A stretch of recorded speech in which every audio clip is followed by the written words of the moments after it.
Recording in progress.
Good afternoon, everyone. I got an echo. Hold on. Can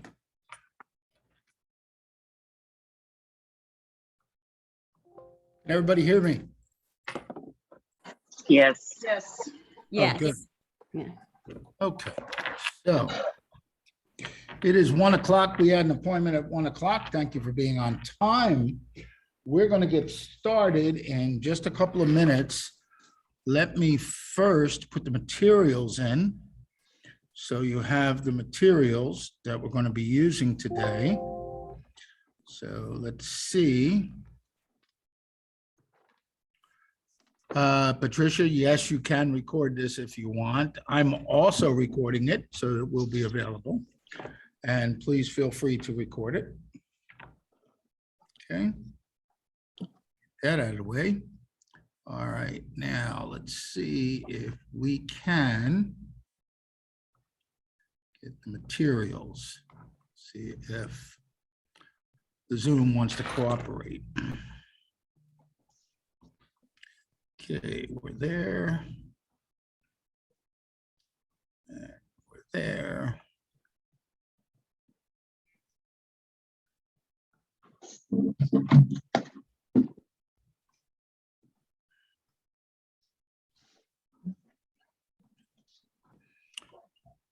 Okay, so the handout should be in the chat. If you would all please download it, and then we can actually work together with this. Now, this is also based on my MLS, which is Stellar MLS. It's part of CoreLogic or Matrix. So if you have that, fine. If not, don't worry about it, because as we're all in this room, National Association of Realtors, of course, we already get RPR one way or another because it's in our dues. So that's a good thing.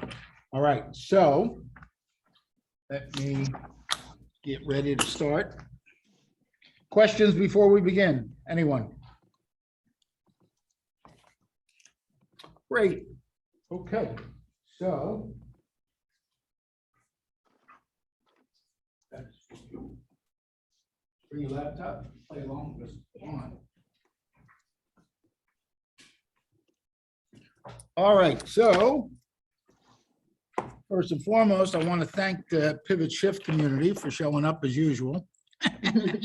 I can always count on you guys, which is fantastic. All right, so I'm going to ask a few questions out there. Please don't be shy. How many of you have done a CMA before? How long does it take you to do a CMA? What is not long? About an hour. Okay, anyone else? I use RPR very quickly. Well, that's very not Mary Ellen. Class dismissed. Yeah. Told them the golden nuggets. If you can't do it in less than 8 minutes, there's something wrong. Right. Because I seriously, agree. today it's going to be a 2-hour class because we're going to show you everything. But the reality is, and I've proved it more times than I can count, that when you click on RPR and get the valuation from them, you probably could cash it in if it's 5-star rated, because they're already pulling all the documents and everything and wherever they can find anything. So reality is it can be done in less than 8 minutes. And today you're going to see how you can justify it with a couple of other great tools that you're already paying for in your dues. All right, so good. So another question I'm going to throw out there. What is not a CMA, or what is, let me ask you this. Yeah, a CMA is not a Appraisal. appraisal. Very good. And why is it not an appraisal? I hear because we're not certified appraiser. What was that? Because we're not licensed, certified, basically. Not licensed, certified. Anyone else? We're giving them a price range and not a specific value. Well, you would be with RPR and the tools today, you're going to give them a specific value and a price range. So that is one leverage you could do, just like an appraisal. An appraiser will give a spread range too. It's just in that form. But what's the main reason that a CMA is not an appraisal?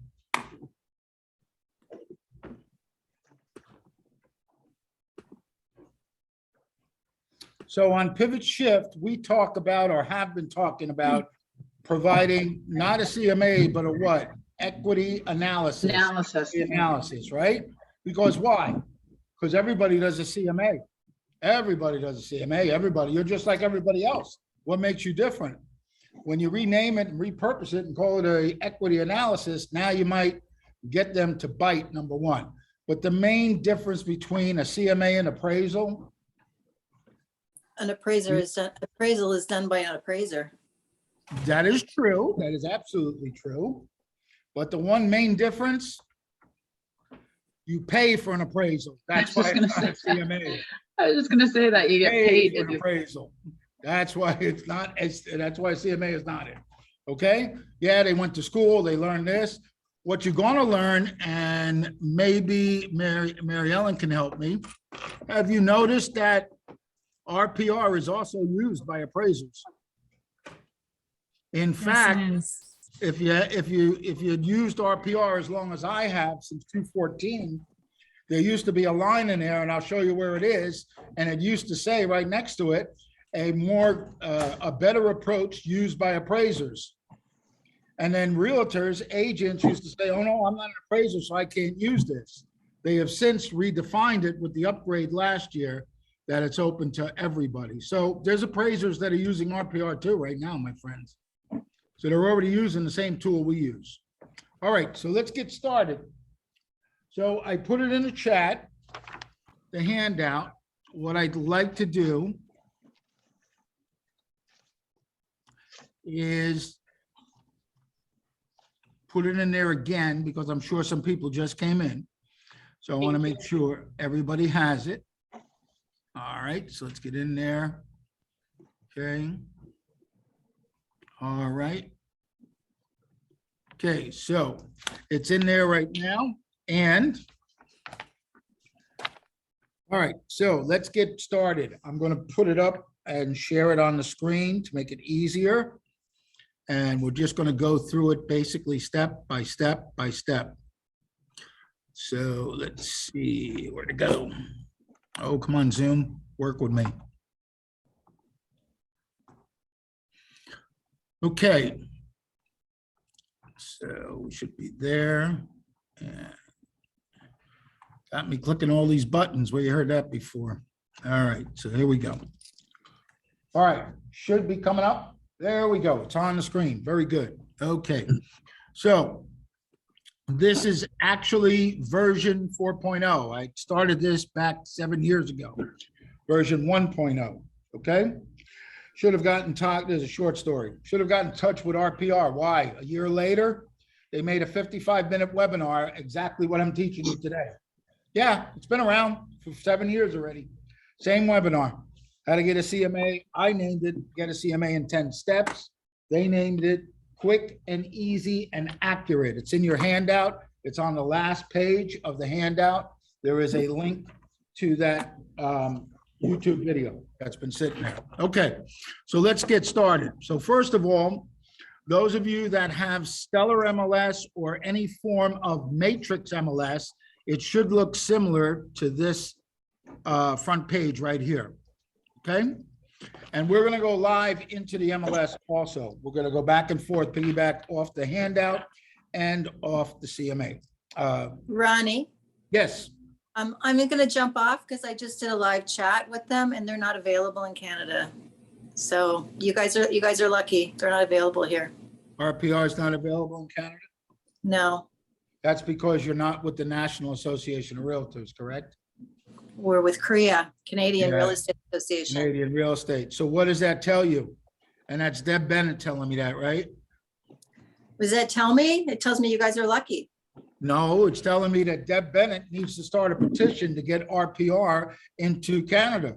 Why not? All right, I'll watch. No, I didn't see the link in the chat. You didn't? No. I'll put it in again. And this way you'll have it just in case that you want to at least look at the material. I'll say Ronnie DiCarlo told me. There you go. They cracked together. See how far that gets you. Oh God, forget that.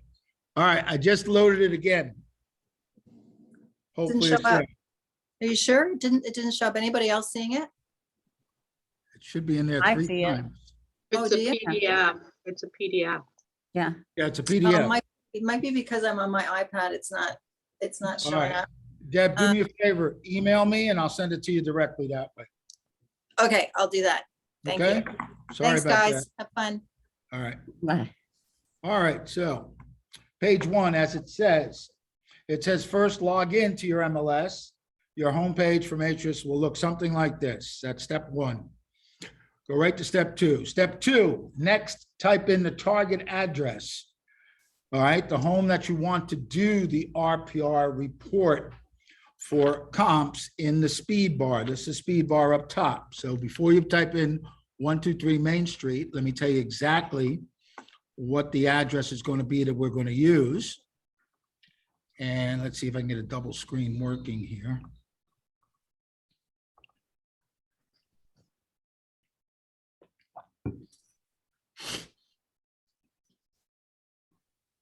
All right, come on, internet, work with us. Don't be bashful.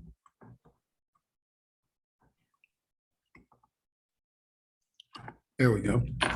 All right, so, yep, we got the screen up there. Okay, the address we're going to type in is 2520 Archfeld. 2520 Archfeld. 2520 Archfeld, okay? So for those of you in the room that are with Keller Williams Classic, my office, you're going to learn today, the speed bar is your friend. The speed bar is your friend. Less is more. The less that you put in there, the more you get out of this beautiful tool. Once you put in 2520 Archfeld, the next slide tells us to bring up the reports. Well, not bring up the reports, but actually it'll be the broker synopsis we're going to look for. So when I click on that, you see how quickly it gives you a couple of different ones to choose from. Now, truth be told, less than 24 hours ago, this one was active, because I always like to use active ones. What happened today, this morning, when I checked again, it said TOM, which is temporarily off market. That doesn't mean we can't do a CMA on that. It just means it's saying TOM instead of active, which I would have preferred. So we're going to click on the MLS number. That's here, G504. The current price is $639,000. Okay, so as I said, I do have agents in here that are not brand new to our market center, and they are taking the Ignite class. So we do offer this through them for teachings of what's going on. So a couple of things we're going to bring to light. First of all, it's called a broker synopsis, not a customer synopsis. It's a broker synopsis. Main reason at the bottom is the co-broke and what you can expect to get paid as a co-broke agent, okay, and has the private information. Customer synopsis does not. Number two, across the top are some icons. These icons are very vital to your business. You should know exactly what they are. If you don't, you just hover over them and you will find out what they do entail. Number three, and this is open to anybody, not just agents in this market center.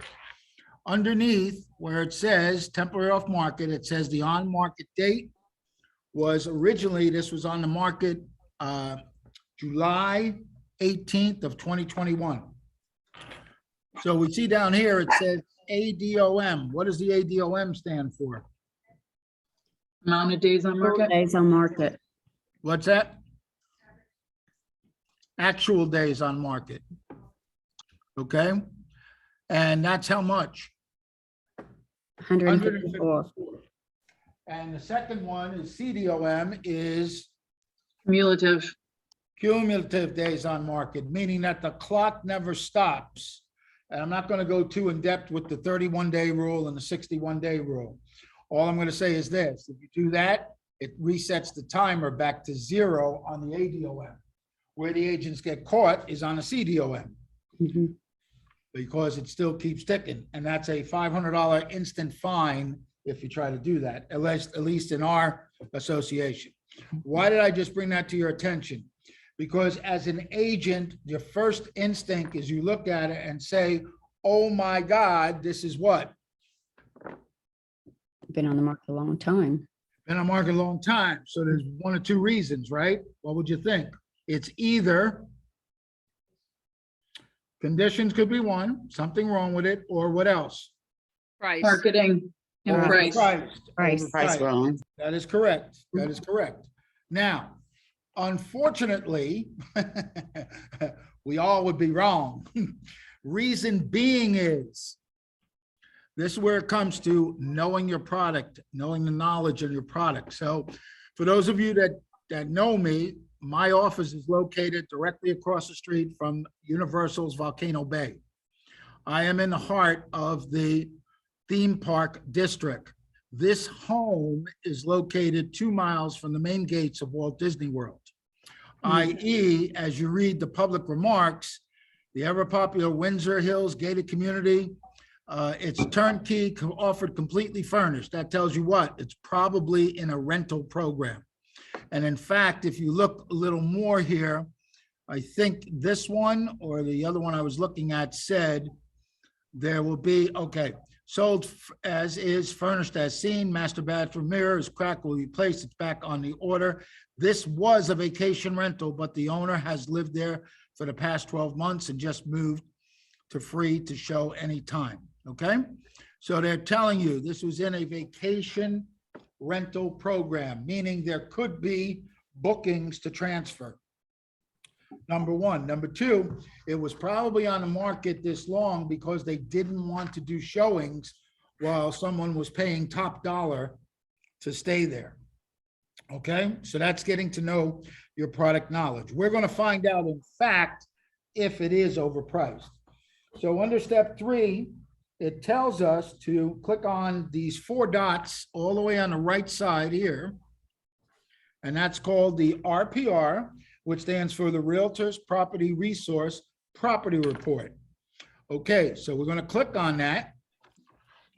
when we get on there, it's going to bring us right to RPR. Now, if this is your first time here, unfortunately, it may ask you to sign in. If you're having trouble, the best thing I can tell you, go to the bottom of the page, call the 800 number. They will have you logged in and loaded in less than 5 minutes. They're very helpful, okay?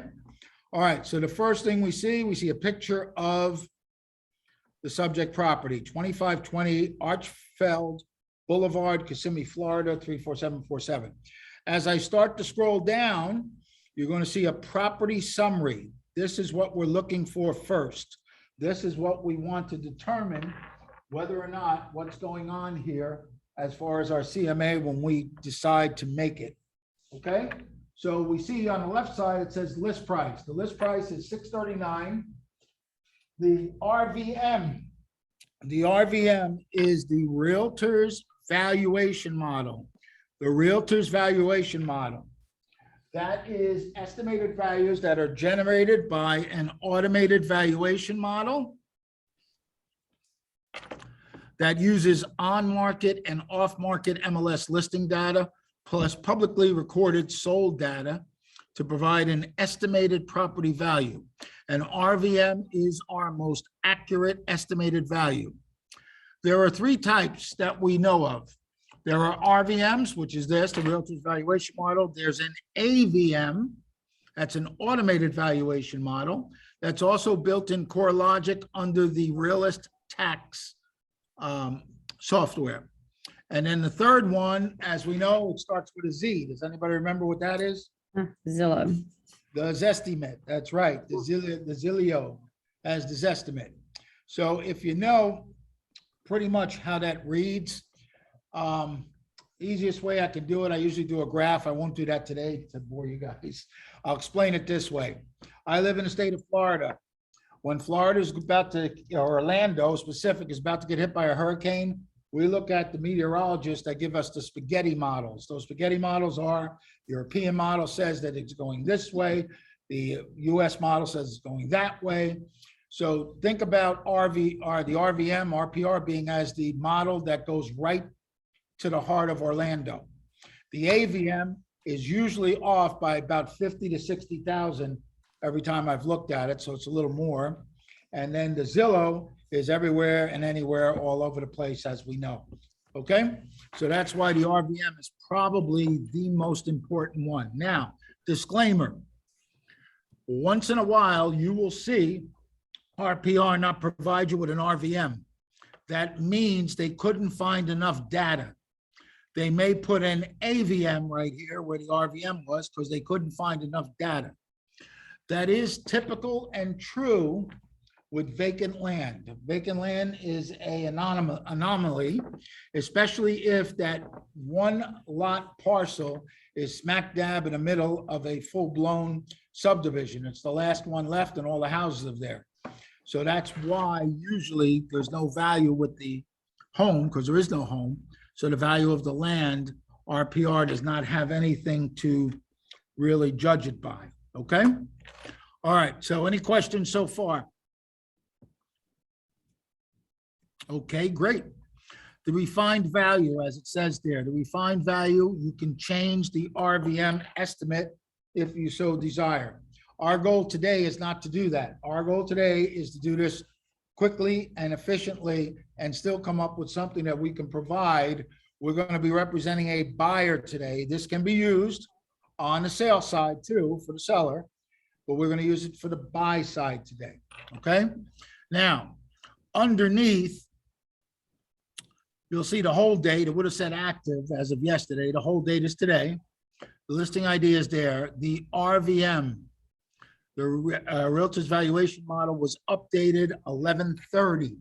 So realistically, usually every 3 weeks to a month, RPR will update this figure, okay? So yes, you could say that it's 3 weeks old. That's great. Don't worry about it. Why? Because we're going to do a CMA. We're going to do a CMA to see, in fact, if that's exactly what it should be at, 6016 or 602 rounded up, okay? You also have the estimate range. So the estimate range is down there, 572 to 632. The estimate range and based on the confidence score for the property's estimated value. So with 5 stars, I would tell you, you could probably cash it in at the bank, meaning an appraisal is probably going to come right near that. Okay. And that's with what? 572 to 632. So that would be on the high side. With 4 stars, it's pretty much very, very confident. With 3 stars, you got to do some homework now. You got to do some research. Find out how you can make that stronger. Okay. So little basic facts are here. That's great. A lot of things are here. It tells you the listing agent on the right side. It also tells you the co-agent that they have here in this place, who the brokerage is that's providing this. Gives you some property facts, etc., what's going on, etc. Okay. So for our purposes, if you hadn't seen it already, as we turn the page to the 4th step, the 4th step says to create a CMA. And the easiest way to do it is just by clicking this button here that says create CMA. So we're going to click on the button, create CMA. Create CMA now has a list of things to do. We go to the next step in the handout. The next step in the handout says confirm the facts. So we're just going to scroll down and we are just going to do exactly as it says. We're going to click on confirm the facts. When you click on confirm the facts, it's going to open up to this separate page here. Make sure it's showing. Yep. And what it does is it has on the left side here, the public record data. It also has the listing data. Okay. And it has a column here where you could put in your changes. Your changes. Question. So for instance, let's say, probably a seller, let's say, pull up the value for the home, and public records tell you. So how do we know if it's really a 3-2 or 4-2? How do we know, though, if it's really a 3-2 or a 4-2? Well, at that point, hopefully we've talked to the clients. We did some initial consultation with them and got that information. Or went to the property and physically found Yeah. that out? Right. Yep, that's exactly right. That's what you do. So who does this benefit, this page? This benefits whoever you're trying to sway. What I mean by that is, this one says public record, 6'4", 4 full bats. I can show you properties back from the boom, 2005, 2006, 2007, that said 3 bedrooms, 3 bats, etc. Okay?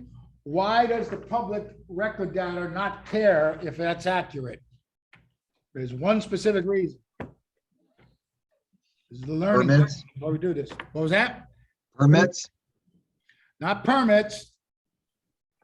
So on January 1st, which is coming up, what's the Taxes. first thing? What's that? Tax.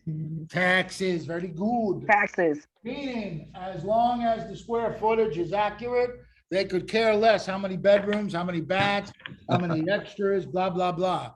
Because your taxes are based on the square footage. So as long as the square footage is accurate, public records could care less. Your buyer, if they're buying, cares. Why? Because if it said 3 bedrooms instead of 6, you're going to think that these bedrooms are tremendous until you find out that, oh, I got 3 additional rooms. On the flip side, the seller wants you to know that there are additional bedrooms because that's a selling point. Because a 4-bedroom will sell faster and better than a 3-bedroom. Is there any recording I can listen to? Yes, Fabio, this will be recorded. It'll probably be, I can send it to you or link you to it in 2 days. Great question. Okay, so that's why this is benefiting whoever you're trying to present to, because I've seen listing data that's wrong. We viewed the property and found out, wait a minute, There's only 5 bedrooms, not 6.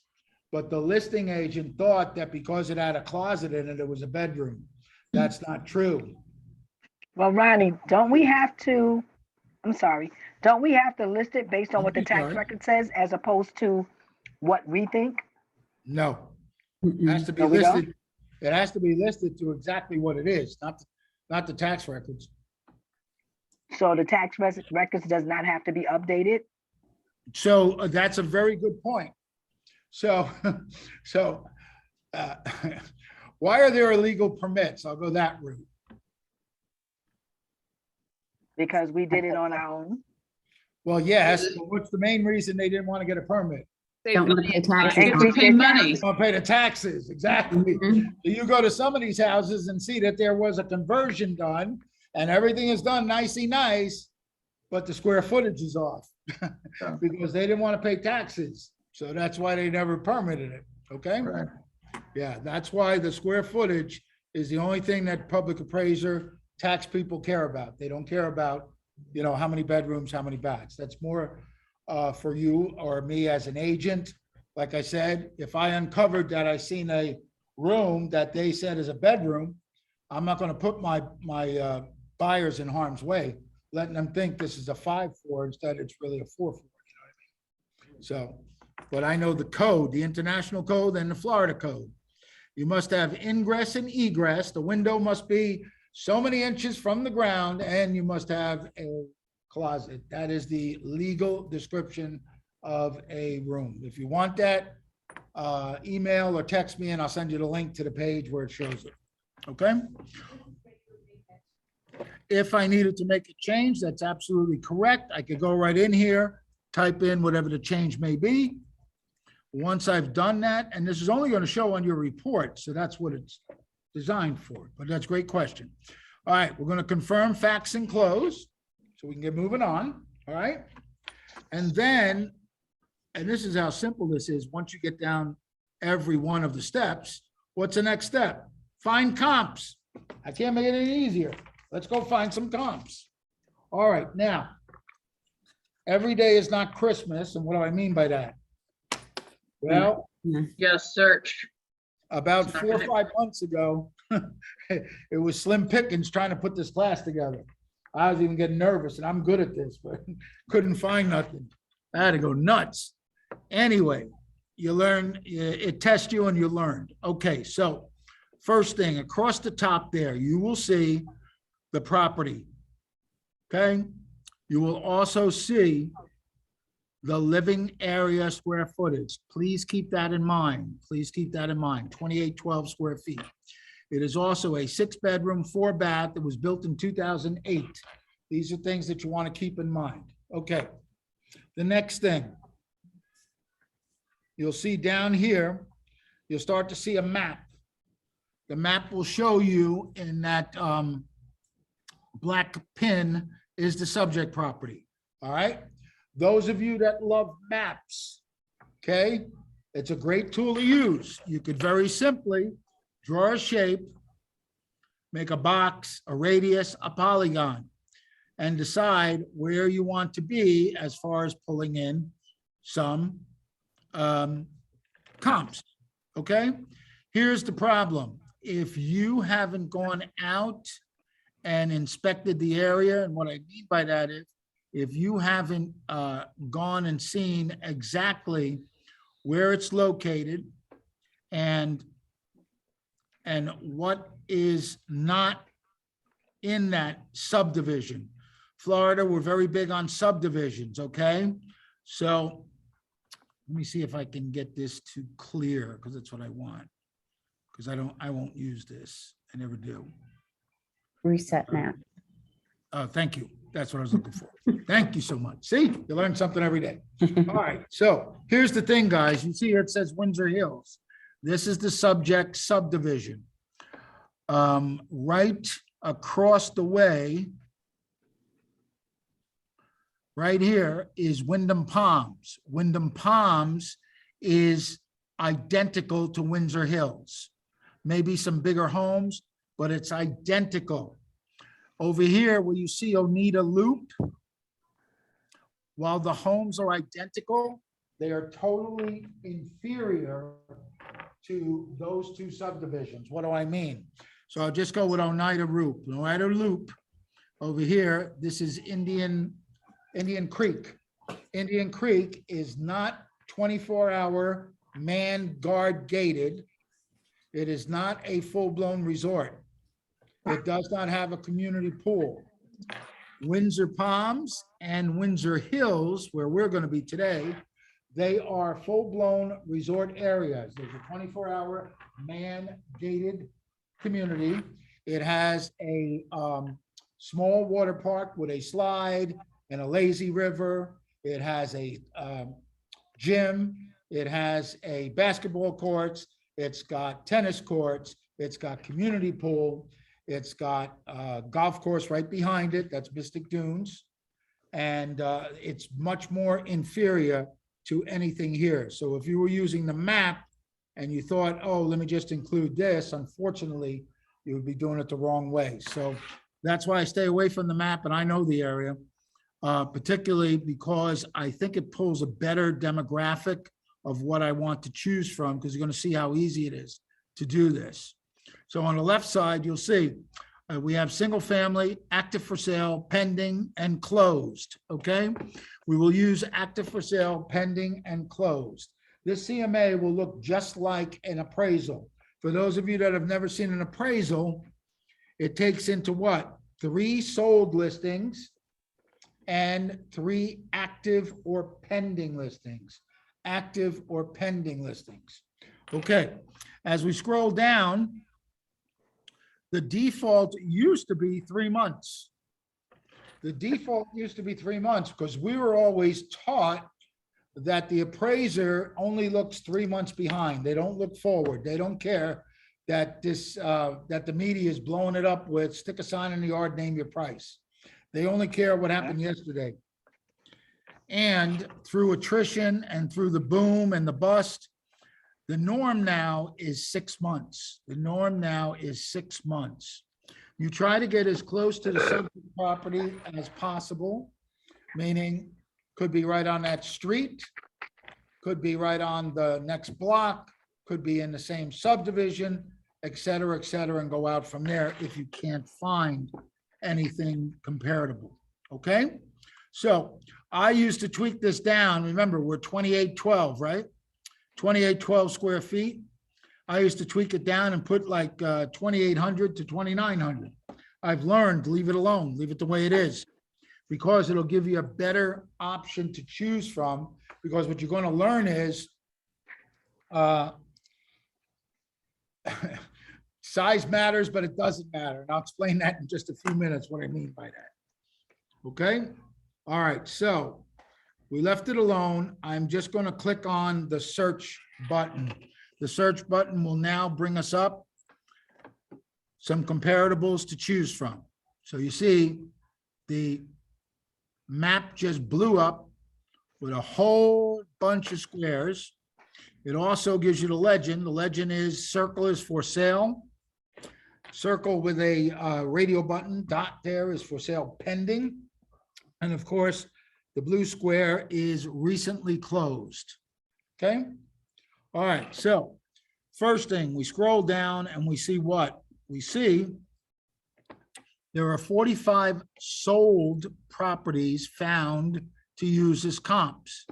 So before you get all nuts about it, trying to figure this out, let me give you some easy peasy ways to actually pull these comps. So those of us that are nerdy know if you go up to the column that says square footage, you click on the square footage. It now will put what? It'll put everything in a high, low, or ascending to descending. So what's the square footage of this property? 2812. So I don't care about 2966, 14. I'm just going to scroll right down until I start hitting 2812.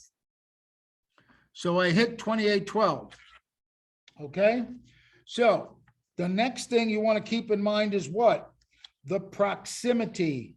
The closer it is to the subject property, the better the better it possibly could be as a comp, as a comparable. Okay, so if you look here, 2515 Archfeld Boulevard is 0.4 of a mile. It's probably right down the street. The sold date was 10/15/21, which was 2 months ago. It sold for $640. On the right side, you'll see it's a 2812 6/4 2008. It was built in. The blue star says it was used in RVM, meaning that RVM number 6016 at the beginning when we first came on, this is one of the comps they use to come up with that number. You may or may not use that. It's up to you. Remember, I'm working with a buyer right now. So what do I want to prove to the buyer? Current value. Value. And what kind of value? Hi. That is, High, very good. Okay, so I might use this comp, I might not. Okay, so as we keep going along here, there's another factor that I'm going to take into consideration. Well, the date. The date is a huge factor. The date is a huge factor. So that's what swayed me from not using this. Could I use it? Absolutely. Would I be wrong? Not necessarily. Okay, just remember, well, let's put it this way. Can you use more than 3 comps? Absolutely. So be careful. The more you use, the more you may open it up to an aggressive buyer or seller. Okay. All right. So let's scroll down and you'll see this one at 12/14/2021. Today is what? 12/20. So less than a week ago, this sold for $670. It's 0.2 of a mile from subject property. Am I going to use this? Absolutely. Same square footage. It was built in 2006. Ours was built in 2008. Don't worry about that. I'll explain that in just a couple of minutes. So I'm going to use that. So I check it off. I check it off. You'll start to see on the right side, it's going to build a setting that keeps these, what we're taking. Okay. The next one that I chose was from 12/8, which was less than 2 weeks ago. Yeah, I know it's only 600, but here's the thing, guys. What do you think the other side's looking at? What do you think the appraiser's looking at? The same thing. Okay. This is 0.26 of a mile, 12/8, 2812 6/4 in 2005. Okay. So I used that one, 2644. And the last one that I chose was this one from 11, no, wait a minute. Let me see. Let me go back here. Give me 1 second. 7812, that's correct. Okay. And I used 2644, that's correct. And 2715 Monastery, 4/10 on 11/9 at 605. That's the 3 I used. Could I throw the one in from 640? Everybody say yes, I could. I'm not going to this time. Okay, we're just going to leave it at that. but is it better? Ronnie, isn't it better to use the ones that have the star? Not necessarily. Okay, Don't forget, RVM was done when? 11/30. That was 2 weeks ago. okay, Okay? yeah. So the ones in December definitely hold more weighted value. Do you guys know how a appraisal works? The appraisal works like this. They will throw out the high, they throw out the low, they keep in the middle. So the dates got to coincide, because if you're not close enough to the dates, they're not going to use these comps. And look, this is subject to interpretation. There is no right or wrong. It's what are you trying to get across to your customer? And in this case, as a buyer, I'm trying to say this thing is not overpriced. It's priced exactly where it should be. Maybe, okay? Because reality is, you know what, okay? So now, number one. Number two, I chose a couple that was built in 2006, 2005. Okay, our subject property is 2008. So you might be saying to me, Ron, well, they're older than the subject property. I agree. Now, how many of you have been in the business back in 2005, 2006? Do you remember we used to do what was called a BPO? A BPO was a broker price opinion, The bank used to send you an email, or the company would send you an email. I want 4 exterior pictures. We'll pay you $65, get 3 active and 3 sold, and submit it on 1 page. Basically, it was a CMA and they paid us for it. The funny thing is they charged the buyer almost 3 times that. I used to see on the judgment, $250 for a BPO. Here's the thing. I went to a BPO class. I still have that book with over 300 companies. I still get bids from them today to do BPOs. The only problem is for a drive-by with 4 pictures, they want to offer $25 and it's 5 pages. If it doesn't pass quality control, you don't get paid. Remember, the first part of BPO is what? Broker. So you have to split that 25 with your broker, whatever your split is. Okay? What I did learn from it is the year does not matter, because like an appraiser, they will add for that. So if the subject property was 06 and 05, they will give you a 3-year weighted average to even out. So they probably will increase or decrease based on subject property. That's number one. Number two, this property is very unique that most of the comparatives are all the same square footage, i.e. the same model. If I had to jump up and use something bigger or something smaller, we used to give a weight of $50 a square foot to make up the difference with a broker price opinion. So that being said, even if it was $1,000 off, it's not that much money that you're adding to or subtracting to the subject property. Okay? Any questions so far? Okay, great. We're gonna, yes. I noticed that it only shows sold homes, so there's no pending or any. We're going right to that next. All right, so the question was, it doesn't show any pending. Yes, it does. Okay, we're gonna go to that next. Keep scrolling down past the 45. And you should get to the break point. Okay, there are 25 for sale properties found to use as comps, okay? Same principle, guys. Don't even worry about the square footage. Just go right to 2812, which is right here. And the first one there is 2542 Archfeld. It is 0.1 of a mile right down the block. It was listed on 11/4 for 610. It's a 6/4 built in 210. It is actually pending right now. Let me ask a question. On the active pending side, which comps are better to use if possible? Active or pending? Pending. Who said that? Me. Why? Who's Am I me? Tracy. Tracy, teacher's pet. Why is it better to use pending?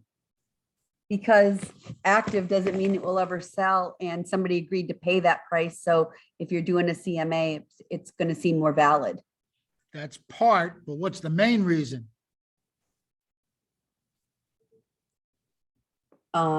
It was already like approved by their lender, so the appraisal might be Well, done. here's the thing. Ring, ring. Yep, call Ring, the ring. agent.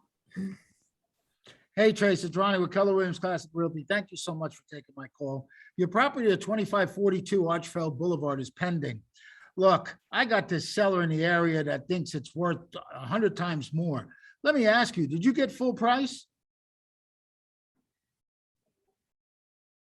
You might be able to get them to at least tell you if they got full asking price. They'll never tell you the exact price because they think you've got a buyer and you're fishing for the number to stick it in. The pendings are great because you can call that listing agent and actually with verbiage like I just used, I'm trying to put this home under contract. I'm trying to list it. And it's just about the same exact model as yours. It's about 100 feet different. I see you have it listed for 610. Did you get a full price offer? They can say yes or no. They didn't tell you anything different than, you know what I mean? They could also tell you what? Well, we did get above asking price. They're not going to tell you how much. And now you can use that to your advantage when you're coming up with this CMA. So that's why the pendings are much more valuable than just a regular active. And also, Tracy, what you said, you never know if it's going to sell at true, and the pending could blow up if it hasn't made it to the finish line. All right, so I used 2542 Archfeld, and then I used, let's see, 2615 Archfeld. That was 11.1 for 614.9. That's 0.2 tenths of a mile. 6.4, 2008, same model, same year, same exact everything. And then the last one I used was 2711. That's actually a brand new one. 1122 for 619.9, 2812, 64, 2006. Okay. All right. So now that I have my 3 active, pending, and 3 solds, the next thing that the handout tells us to do, or it's on the right side, you'll see on the right side here, let me just switch this over here.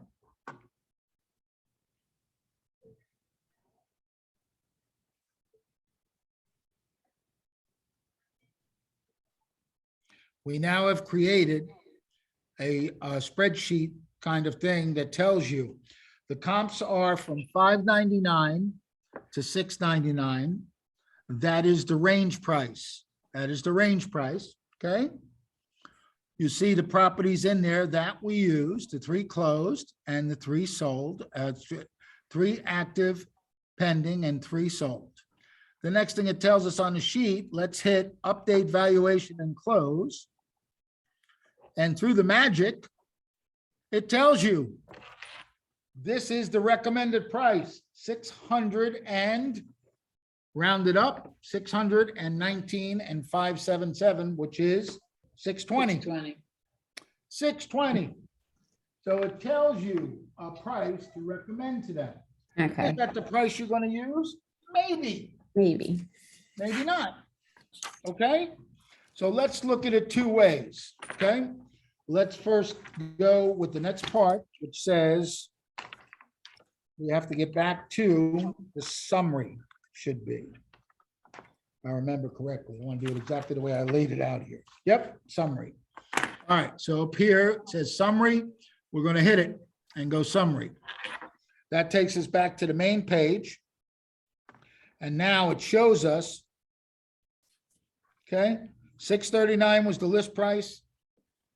6016 was the RVM. Today, not 1130 when the RVM was updated. Today, we're looking at 619,577. Let me ask you a question. Based on what we just pulled, is the property overpriced? Anyone else? Yes, Yes. Yes. or So everybody maybe, said, Or maybe sorry? we got to see the Maybe. inside. we got to see the inside. Okay. right. That's some of you, okay, that's some of you guys go with that route, okay?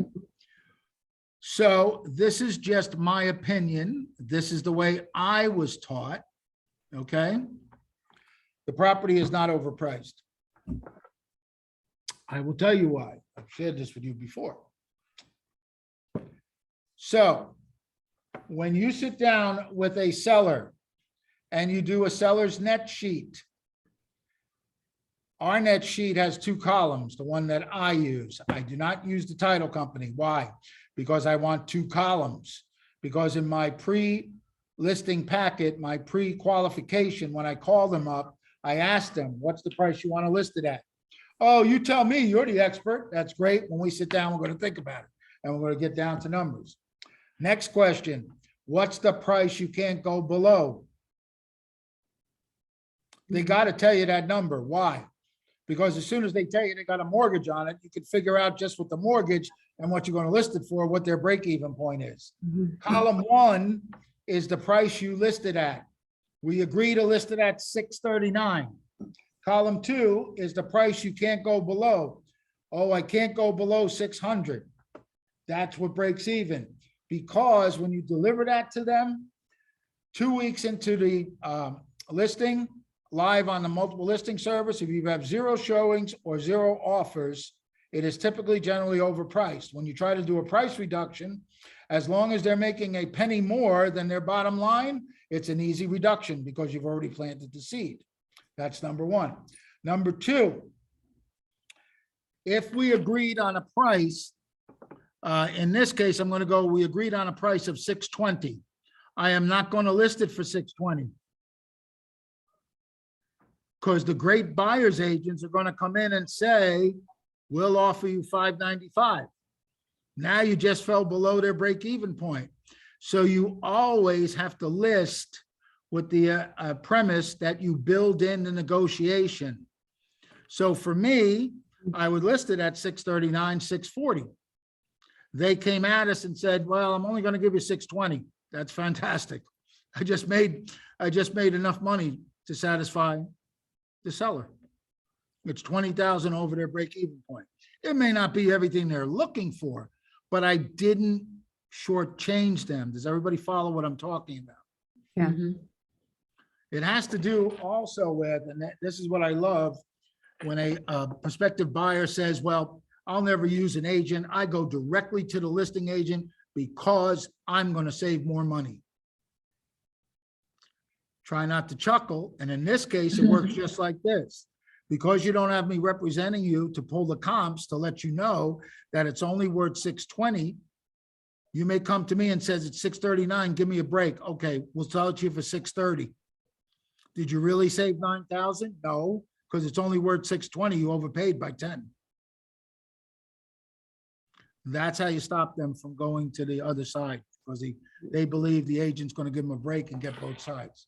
Because most great agents know you got to build in the negotiation. You can't have it at what their break-even point is. You can't have it at what they believe.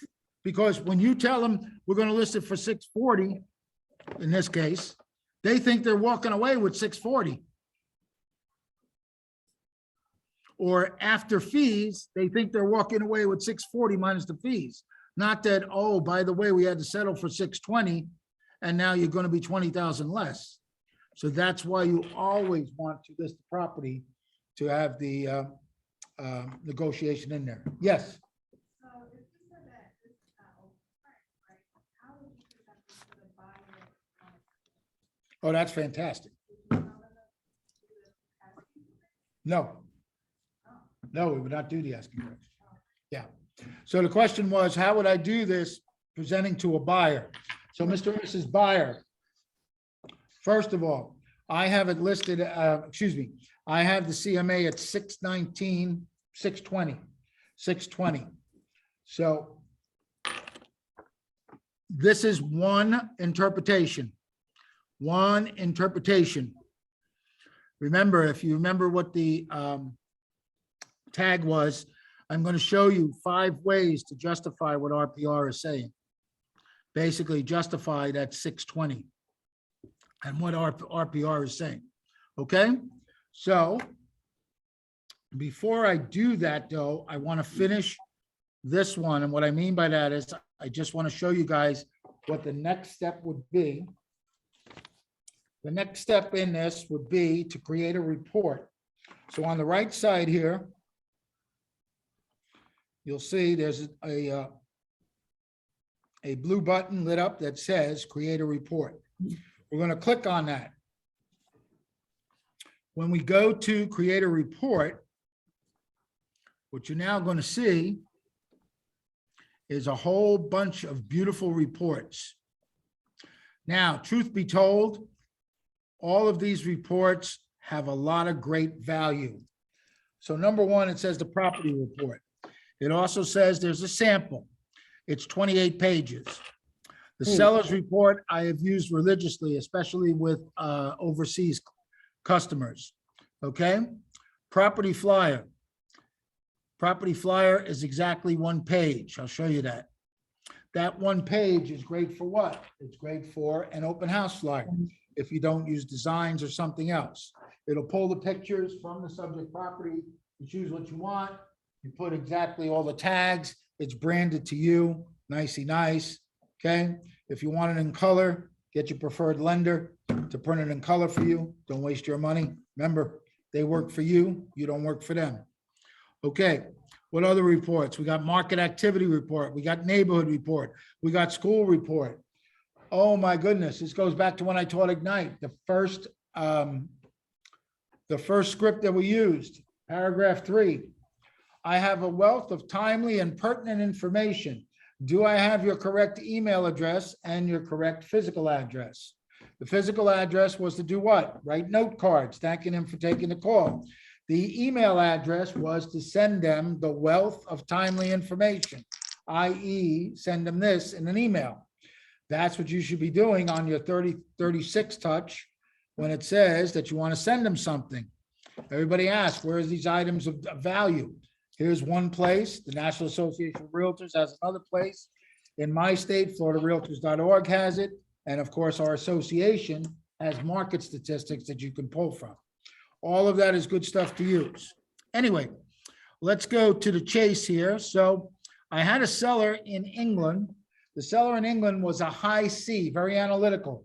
I sent him the market report, market activity, because I wanted to do for the subdivision that he lived in my neighborhood. He's like, Ron, this is great, but I need more information. Okay, typical high C. So I went to RPR, and then lo and behold, I found this, the seller's report. Remember, when you put in an address, it customizes to that address. The seller's report was like this, 81 pages of more information, more graphs, anything I could possibly send to him. All I did was email it directly to him. Didn't hear another question, and I got the listing. It's a leverage tool, guys. All you got to do is use it to your advantage because they have some of the most beautiful graphs and charts.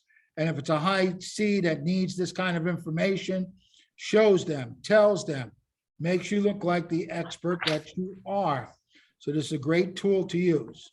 So for our purposes, I've developed a property report for a CMA report. I'm not going to use 28 pages.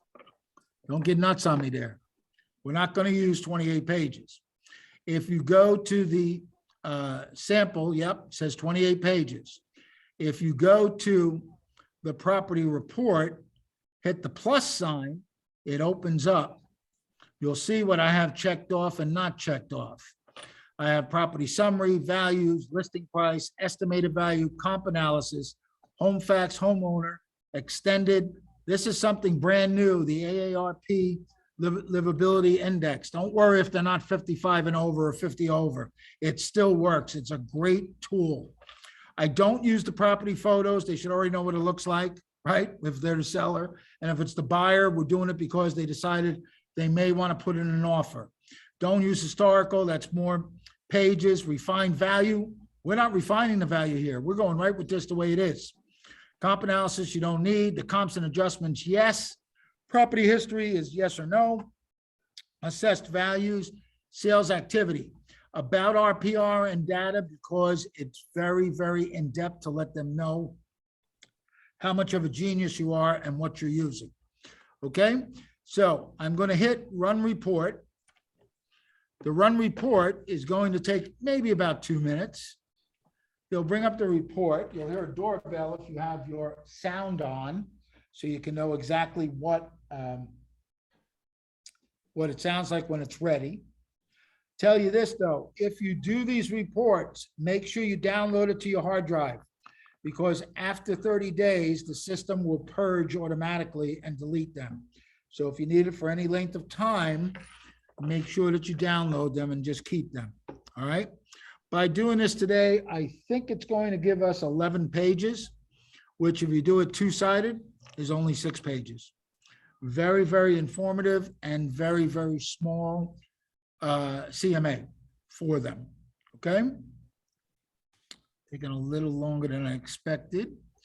Let me see, I think I have it already up here, ready to go. Okay, so there we are. So it's 11 pages.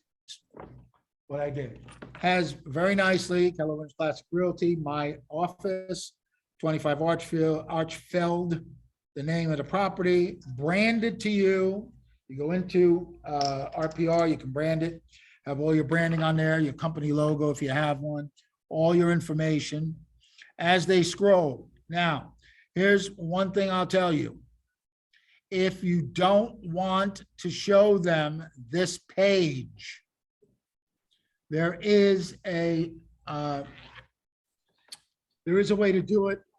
I have Adobe Pro, so I take out the page automatically. The other way to do it is, let me just find it and I'll show you guys real quickly. Why wouldn't we want to show the page, Ron?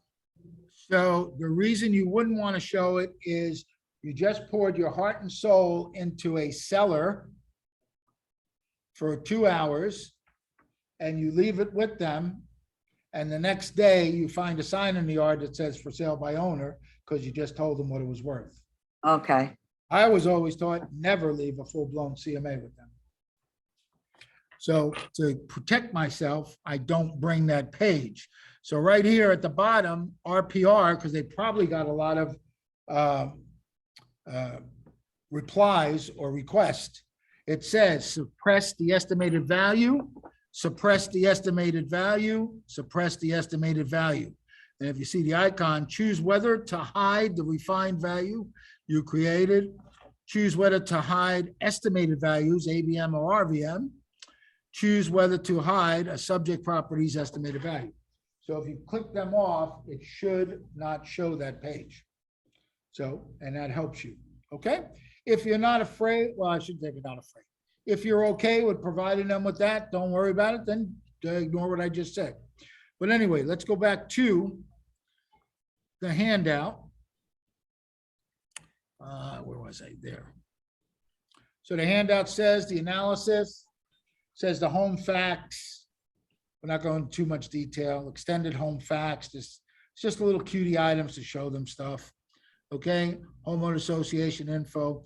This is the AARP livability index for the zip code. The national average is 50, so this is at 46. So they might be thinking, oh my God, it's a great neighborhood to live in. That's the idea of using this. That's the idea of it, okay? All right, comps and adjustments, you show them exactly what you did. Here are the pendings, 2 pending, 1 active, and here are the closed, the 3 closed that we used. In addition, shows the property history that in 2008, it was probably, in 2010, it bottomed out below $150,000, and now it's off the chart at 630. That kind of puts to rest what? They're not going to be short sales. There's too much equity in these homes. There's not going to be short sales. I keep hearing people saying, oh my God, we're going to have short sales. You can't have short sales with equity in a home. Here's the sales history. 11/7/17, it was purchased for $387. Oh, excuse me. In 09, it was purchased for $415, then sold for $387.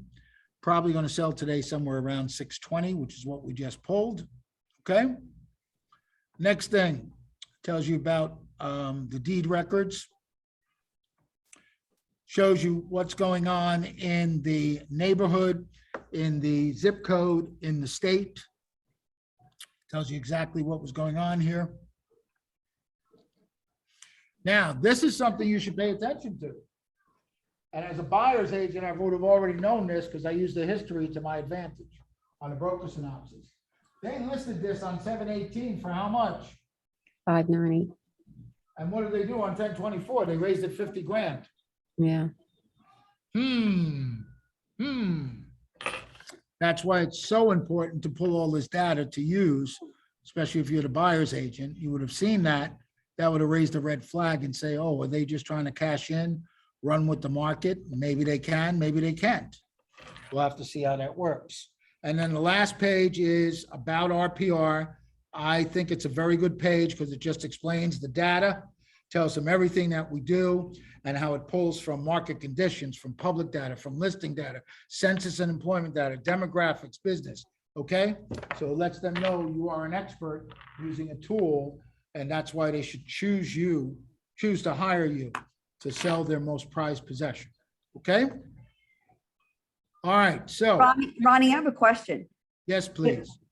If, say with Stellar MLS, if you're a member of Stellar MLS, which also includes our competitors, do they also have access to that tool? Absolutely. If they're, So then if you're, So if you're then, with NAR, you have this access. okay, so then for us to be like, if we're up against somebody else in order to compete to win their business, as far as representing them as a seller's agent or whatever, including that in trying to make it is just a matter of how we present it, because actually everybody has access to the same information. They just may not know how to utilize it to their advantage. Is that what you're saying? That's number one. Number two, here's a true fact. How much does RPR cost you? Do you know? It's included. in our- 0. Well, that was this year and Included. last year's theme. That was what it said. It's included in your dues. 2 years ago, they actually broke it down and says it cost you $25 a week, $12 a year.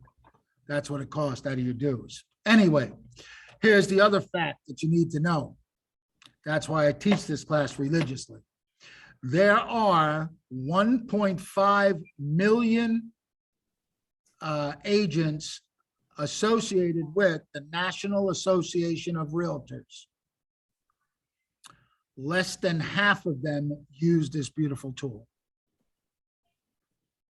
The chances of you running into someone that's using RPR, unless they've been in my class, is slim and nil.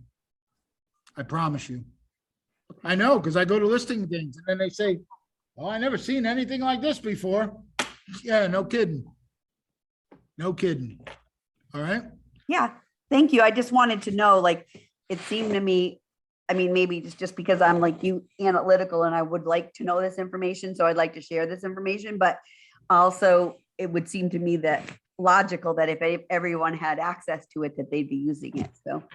Absolutely. Well, they should be using it, but they're not. I can tell just from the classes we teach here with Ignite.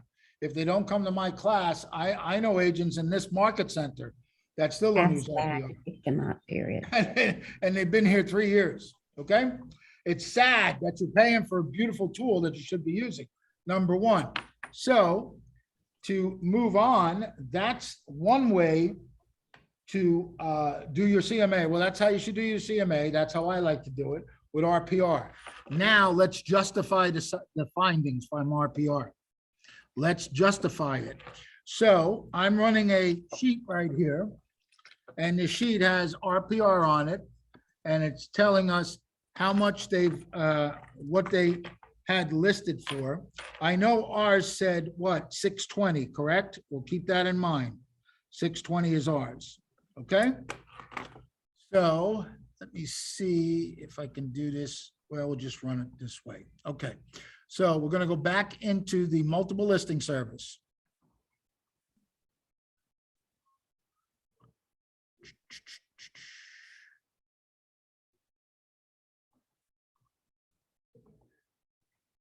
Okay, we're back into the multiple listing service. We're back to the property.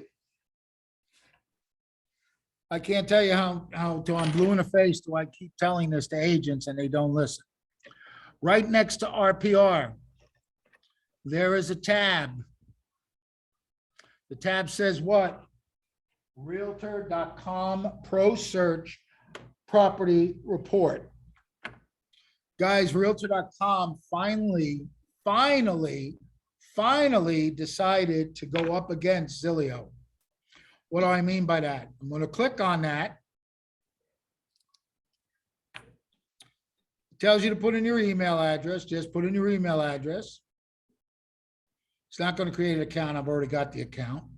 Now, sometimes it'll come here, put the MLS number, then click search. Sometimes you get a hit. Oh, it's probably because it's got that hashtag. Let me take the hashtag off. Okay, so it doesn't want to find it. So then the easiest way is to copy the address.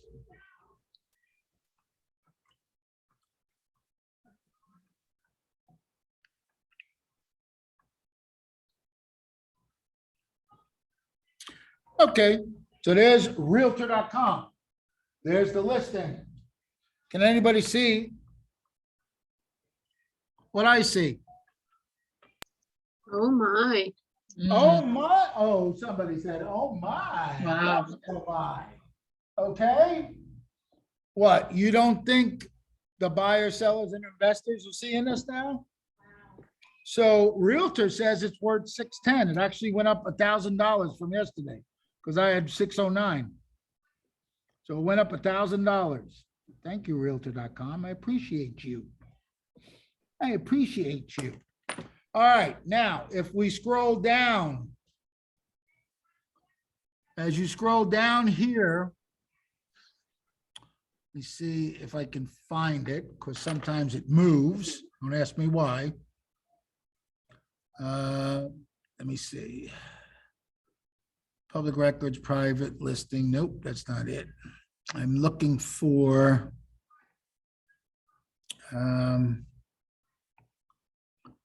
there's the rental since more expensive. No, this wouldn't be it.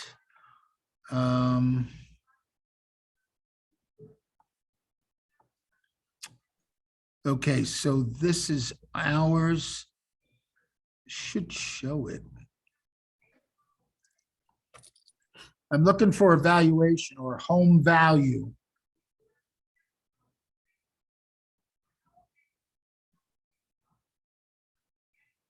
And it's not showing us on this. Let me just try something and I'll show you guys something really unique. So let's see, did it change? Yes, it did. Okay, here I am. Think of me as the consumer. Realtor.com, okay? All right. I didn't sign in. I'm not logging in. I'm not doing anything as a realtor. I'm putting in that address. Okay.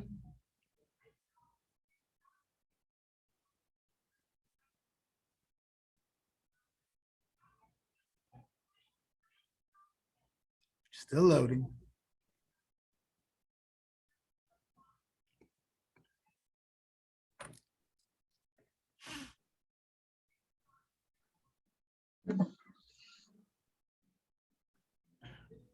All right, well, that's loading. Let me see if I can find what I want. There it is.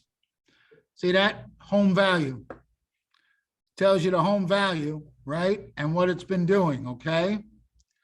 This should be loading. And then see more valuations.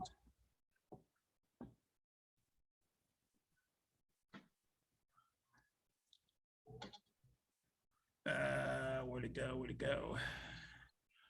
So this is if you want to claim your home. See, they can go right here and claim the home. Already claimed your home. You could log in if you wanted to. And then it's going to show you 3 other providers that provide a number, what that home is worth. Usually the estimate one is the biggest, is the largest one that you see when you get it on there. This should have loaded there. It's still trying to load. Yeah, it shouldn't show that. It should have the price on there, and any one of them can see it. Yep, absolutely. But then they could claim the home and would open up to give them more. Okay, so we have 610 and we have 602 with RPR. All right, everybody good with that? All right, so Can I ask you a question, Tony? absolutely. On that spot where you were showing about to click to see the value, that's only the homeowner can do that though, is that right? No, If you log in as a realtor, they'll show you. Or if you log in on a customer account. How many of you have had a Realtor.com account, customer account before you had the professional? I did. So you go two ways. They'll show Okay, you. thank you. You're welcome. All right, so that's two ways.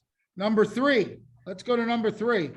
So number three is built into my MLS. It may be in yours, maybe it's not. And the only reason I say that is because I don't know if everybody has the same thing that we do here in Florida here.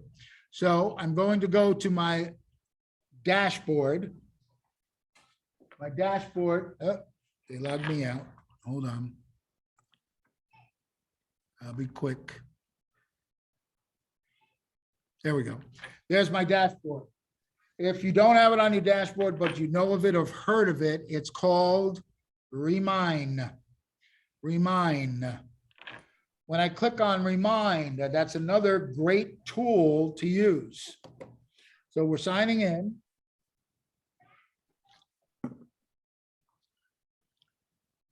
Me in Georgia, that's tough.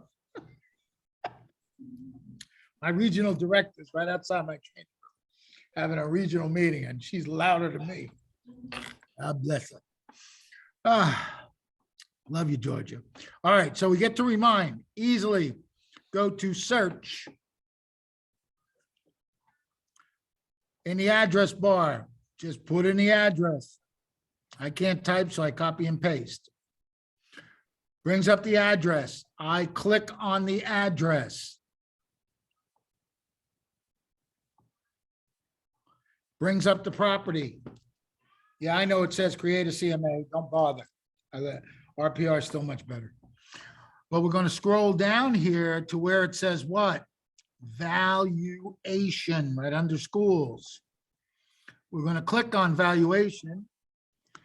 The overall valuation is 582,461. That's the average. First American Title has the estimated value at 615,811 on 11/17/21.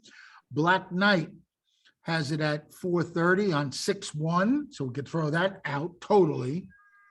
Remine's got it at 625,800 as of today.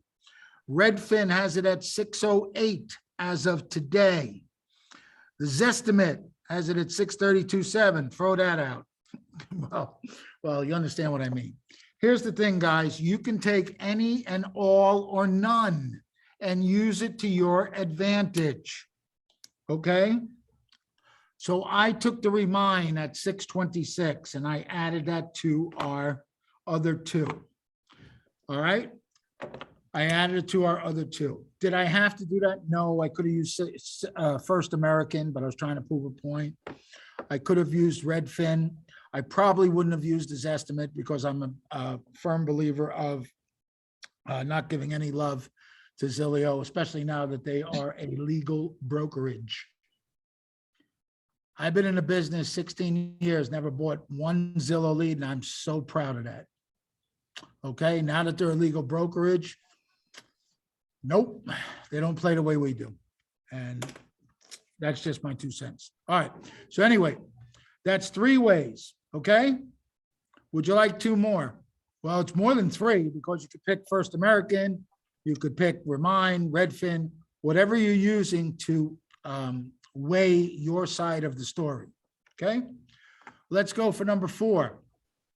So number 4 comes from something that we need, yet they don't want to play fair with us. They never have, they never will. That's called the nasty banks. Nasty bank number 1 is Chase Bank. They have what's called home value estimator, home value estimator. This home value estimator, very simply, you just put in the address. Paste it, click search. Okay, Chase came up with 610. I promise you, buyers, sellers, investors, buyers, agents that don't know what they're doing are using these tools. That's number 4. That's the 4th way, okay? Let's go for a 5th way because I promised you 5. Ronnie, can I ask a quick question? You can ask a quick question always. Great. So these values that you're showing us now, is that something that you would put in a report to present to your buyer and seller? Or how is this information translated to our clients? I'm so glad you asked that question. Give me two minutes to show you the other nasty one, and then I will explain to you. I even have a script. I have a script for you. Great, thank Thank you. you for asking, Kelly. All right, let's see. The other nasty one, if I can get this to open. Oh, come on.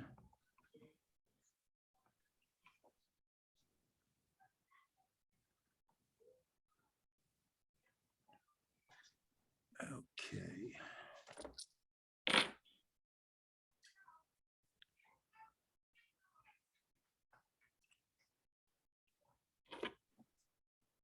The other nasty one is Bank of America. Bank of America, you go all the way to the right, click on home value. Put the address in. Wait for it to pop up. That's how it works the best. Okay, they found it. Now click on it. Oops, 553, 554. That's the only one that's been below 6. So now what I found through using. Address, Ronnie? I'm sorry? Is that the right address, 2520? Yes, that is the correct address. Okay, so let's go down. And what I found with Bank of America, sometimes you have to look and see what comps they pulled to use this. Okay, so you'll see that they used this one from 4/19/21, 462. Okay, they used this one, sale date of 2/17. Well, no, I'm sorry, that's the original. Okay, so that's 21, 21, 21. But the thing is, you start looking at these things and you'll see some of them don't even match up, because what I'm going to tell you, what I found out is the property that we have is fully furnished, turnkey. Some of these properties, as you open them up, you'll see they're unfurnished. So they reduced them for quick sale, okay? Or some of them, in fact, I found 2 of them were short sales. Yes, believe it or not, we still have short sales. Could have been from somebody that bought in the last year and then lost their job, paid too much and had to give it away.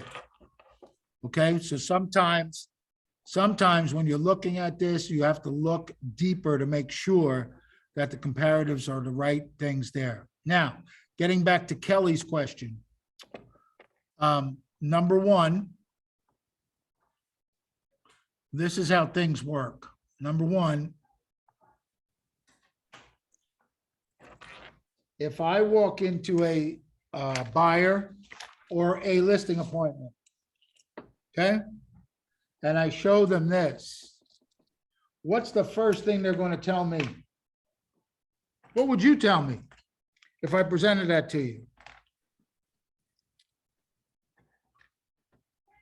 I would say too much information, just give me the number. Okay, so yeah, page 2, that's great. All right, what would you tell me then? What's your commission? No, don't worry about that. Okay. Where'd you get all that information? Here's the thing. Well, that's just one opinion.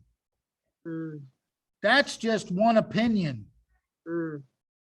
Okay, so for our purposes today, I would not print out that page with Bank of America. It's too out of whack. I would print out Chase. I would print out Remine. I would print out Realtor. And when they say, well, this is just one, I wouldn't show it immediately. I would show them this, and if they say, well, that's just one interpretation, I need more. Okay, here's the script. You can write it down or just memorize it because it's too darn easy, guys. Mr. and Mrs. Buyer, Mr. and Mrs. Seller, according to Chase Bank, according to Remine, according to Realtor.com, not according to Ronnie, not according to Kelly, not according to Jill. All right, you take us out of the equation. We're only remember, we only interpret the market, we don't make it. And according to the market, and I'll do it real quick here, I added them up. The four give us an average of 612, excuse me, 613. If I add in Bank of America, 601 is the average. What did RPR tell us from day one? 601. What did our comp come in at? 620. 613 is what the average is. We're right there. We're right there. So Mr. and Mrs. Buyer, after I presented this to you, I believe we probably can make an offer of 610. Are they going to put an offer in a 610? Absolutely. Unless what? Unless there's a multiple offer situation, but in this case, we know there's not. It's been on the market 154 days. And I would have interviewed the listing agent and say, do you have any offers? Well, we're supposed to get two. Okay. Are they at or above list price? Are they cash or finance? Let me ask you something. What could my seller do to make this the most attractive offer? Well, what do you mean, Ron? Well, my seller is 90-10.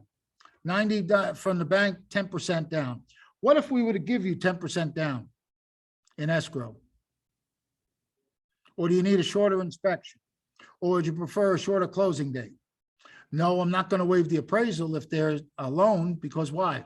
I'm not going to put them in harm's way. I'm not going to put them at financial risk. And you shouldn't either, realistically. Unless they're that adamant, get them to sign off to protect you and your brokerage, wherever you may be. Okay? Questions? I have a question about that. I think it's the second page because it gives the different numbers. Yes, ma'am. I don't really understand how they come up with so much of the different numbers. And if you were to show that page to the client, how you would explain that. Okay, so if we look, do you want me to put it up or you have it in front of you? If you could put it up, that would be great. Thanks. Absolutely. Just give me 1 sec. Come on, Zoom. Be nice. Lady's asking for something. We have to provide it. All right, let's see. Where are you? Oh, I have it here somewhere. Here we are. Okay. So that's the last page. Let's go back. You want page 2. Okay. All right. So our system, the realtor, first one here is the list price. This is what it's on the market for. This is what the seller is asking. That's what they're asking. Okay. A few things, Mr. and Mrs. Byard, I want to bring to your attention. It's been on the market since July 18th. Okay. While I don't think it's overpriced, I think there is some wiggle room, and that's what I'm going to explain to you. The current estimated value of 6016 you see here was done on 11/30/2021. Okay. The estimated range was 572 to 632. That means the system on 11/30 believed that this property was worth anywhere between 572, 632, or better yet, 602 is what it came in at. All right. In the last 12 months, it has appreciated 49%. In the last 1 month, it has gone up $38,000. Okay. If you look at the comp analysis in blue, the one that I did to protect you, I found that current as of today, 12/19/2021, based on the information we have readily available, right now, this property is listed or should be selling around 620. Okay. I'm not saying you're going to put in an offer of 620. What I'm bringing you is the facts and figures. What I think we should do is come up with an educated guess. If there are no other offers on the table, I don't see why we couldn't go with a 600. How many buyers are going to refuse you? Okay. If there are no offers on the table and it's been listed for 154 days, now, who knows what you have to do when you present it to the listing agent? What's that? I'm sorry? Absolutely. But it's the same thing as the listing agent. So this is what I'm getting to, guys. If you didn't think about it already, some of you may. Well, Ron, that's a low ball offer. They're going to throw it out. No. Keller Williams is great for what? Scripts. The Queen of Scripts, Diana Kokoska. There are hundreds of low ball offer scripts. There are hundreds of scripts when presenting an offer that's you think is low ball. Okay? Basic thing is this, guys, when you call the listing agent, hey, Mr. Listing Agent, how are you today? So I understand there's no offers on the table. Look, I'm sending over an offer here. Well, what are the terms, Ron? You tell me, what do we need to be at? Yeah, you opened up your mouth. Now I'm going to ask. Of course, I don't think they're going to say. And look, we're going to put 10% down. They're fully approved. I'm using Keller Mortgage. What does that mean? They'll order the appraisal first day. This will be a smooth, easy transaction. What I'm going to tell you is the terms. We're going to put 10% down. The offer is 600. Okay, listing agent. Oh my God, it's a low ball offer. No. Please present the offer to your sellers. Please keep the dialogue and communication open. I just taught him basically the script to say to his seller. Okay? So flip it. I'm the listing agent. I go to present it to the seller. Hey, we got an offer on the table. We haven't had any action or anything in the last 4 months. I got an offer. Well, is it full price? No, it's not full price, but they're going to put down 10%. All right, so 10% of what? Well, the offer is 600,000. 600,000? That's ridiculous. Okay, Mr. Seller. If we totally reject the offer, we have nothing. If we keep communication open, we can at least go back and forth with a counter. Look, and you got to read the seller, obviously. If the seller says, well, that's ridiculous, I don't know. Okay, look, if you want to go counter offer at 639, I can write that for you, but they're probably not going to do anything. Look, I get that they put 600. Let's make it nice, 635 or 630. Okay. As long as you have communication, you still got a chance to get to the finish line. Agents take themselves right out of the market half the time. Just because a seller blows up at something doesn't mean it's over. The deal is over. And the easiest script is, look, if we reject this flat out, we have nothing. Come back. Even if you want to come back at full price, who cares? You came back with a counter, meaning you told them, I'm really not going at 600. Let them decide now if they want to come up again. I promise you, they're probably doing it on purpose to feel you out. And that's smart. That's called negotiating. Now, remember, those 5 pieces that you have there also work for the seller. Well, Mr. and Mrs. Seller, you know what? I've seen it's been on the market. I just pulled an updated CMA, comparative market analysis. Let me put this in front of you and see exactly what I'm showing you. So in this case, you try to keep it at the 620, right?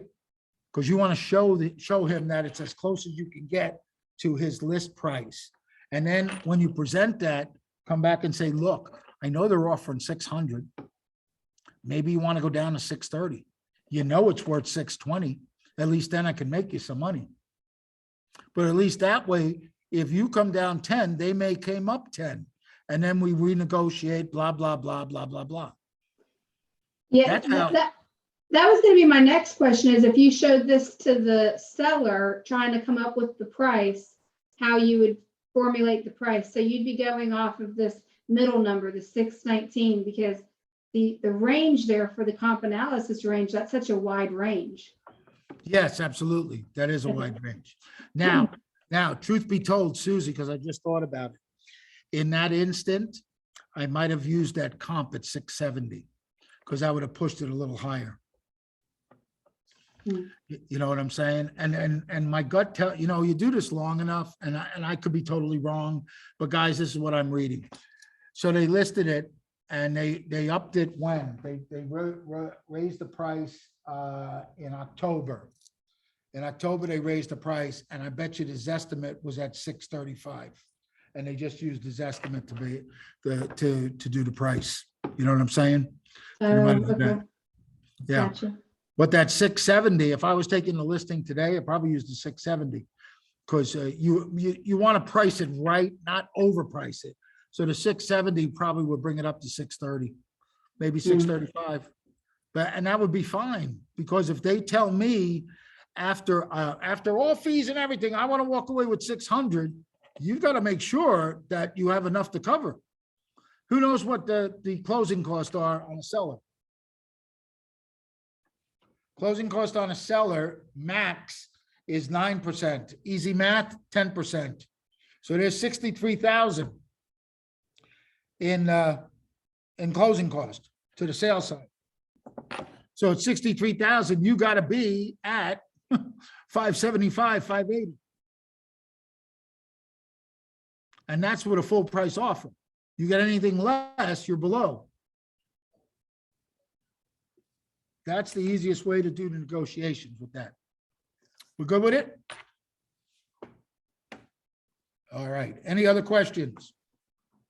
All Ronnie, right. how often, Ronnie, Yes, how often is the RVM updated? it's usually every 3 weeks. Okay, so the reason why I asked that is because could we use this for if we needed to go for a price reduction with our seller? If the market Absolutely. should change, you know what I mean? And then use this sheet and kind of show what's been Well, happening. Well, remember, if the RVM hasn't been updated, you can do the CMA, which would be the current today. Whatever Okay. you can pull.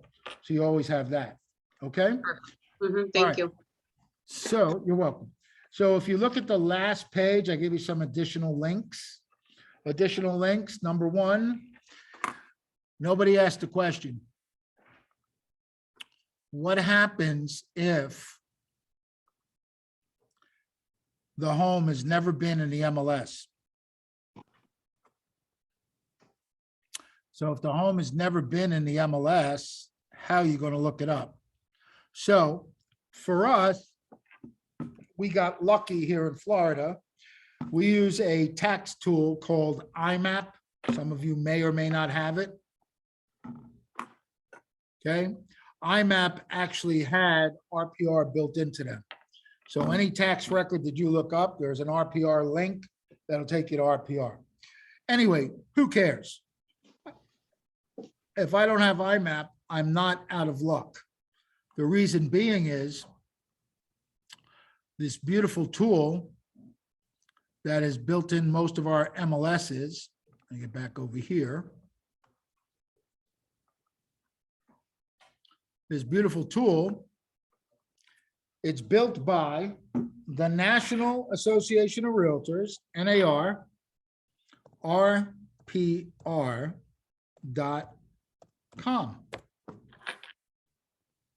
Only realtors can do this because only realtors can log into this. Okay?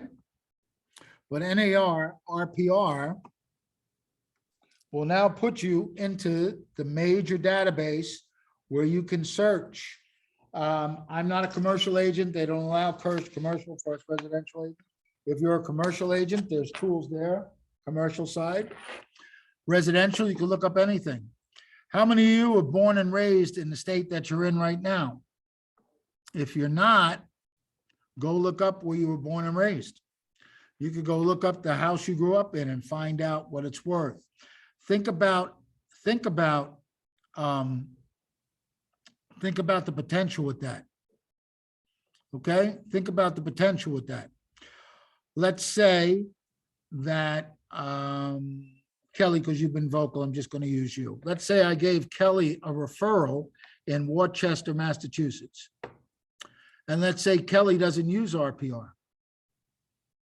And the buyer says to me, we picked out this beautiful home. What's the address? Okay, give me the address. I can look it up from here and comp it from down here based on RPR.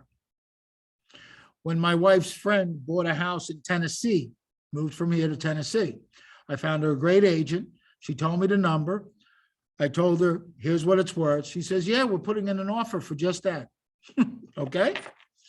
Comped it right from here. My wife's cousin was down in Florida with us. She lives in Western Pennsylvania. She said, oh, I'm putting my house up for sale. I said, oh, great. I have some great agents I deal with. Oh, no, I got my Corwell banker agent. I'm not insulting Corwell, but that's who it was. And she said, I love her. I said, okay, give me your address. Let's see what's going on here. I said, okay. I said, here, I printed it out. I said, here, give this to your Corwell banker agent because your house is worth 20,000 more than what you're listing it for. From Florida, I comped it. That's how much power you have with this beautiful tool. And I used to love it before they upgraded it because the splash screens were phenomenal. When it first logged in, it would say, search 138 million properties, search 100,000 distressed properties. You can also use this for lead generation, everybody. Yeah, I know it's a nasty word, but you can use it for lead generation. All right, because you can look it up by type. All right, you see it says withdrawn, canceled, expired. You can look up through there. One tool that is really amazing, if you go here to the Learn tool, you can learn about your markets, explore the homepage to tell you about the AARP. If you go, let me see, it's the help. Yeah, it should be the help. I see what it is. No, that's chat support. That's not the one. I want the blog, I think it is. Let me see if I can find it. I don't think it's that one there. Let me try. Is it the research? No, I think it is the blog.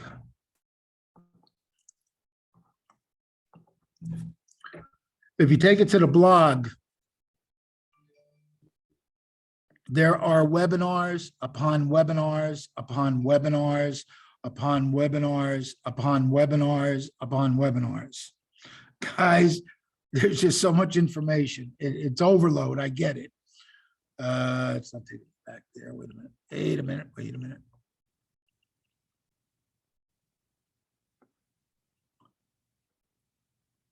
Is it the learning? There we go. The learning. What do you want to learn today? Decide who you are. Are you an appraiser, a broker, commercial, residential? All right. So I go residential because that's what we're here today. Building a relocation packet with RPR. How a CMA can guide buyers in a tight market. How to farm and prospect for new clients in an exclusive RPR. RPR for new members. Valuation tools for agents. Finding sellers for today and tomorrow. Real estate farming is your key to success. Printable guides. What else do we have here? Make listing, and then you can define it based on advanced, beginner, intermediate. If we go to beginner, it'll just show you some things for the beginner stages. Also tell you, you want 10 to 30 minutes, you want 31 to 59 minutes, 1 hour or longer. Choose your poison, what you want. Okay, in addition, so that's new members. Let me see. There we are, buyers. That's what I was looking for, buyers. Because I've used this more for buyers than anything else. Let's see. I'm not on there, so it's probably because they're longer. Let's see if it'll bring me now.